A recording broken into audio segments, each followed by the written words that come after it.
Welcome to episode 10 of Faith Fridays, talking about live by faith from Galatians chapter 2 and verse 20. The passage says this: I have been crucified with Christ. It is no longer I who live, but Christ who lives in me. And the life I now live in the flesh, I live by faith in the Son of God who loved me and gave himself for me. Paul is talking to us about living the justified life. We've seen that last week in verse 16, that we are saved, we are justified before God by faith, not by works. Well, Paul is telling us here that we are to continue living by that same faith. The faith that says God knows what he's doing, his way of salvation is correct, there is a God, he is in control, he is the mighty judge. And so me as a sinner needs to be justified before him. That same faith that believes those things must believe and trust God in everything else he says. And thus we should live by faith that trusts God. Paul is hitting us with faith and justification again.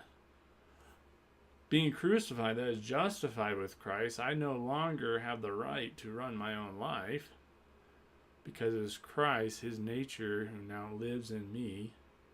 And the life I now live in the flesh, I live by faith, that is trusting God to direct me, that his plan is perfect, his way is perfect, and the best for me.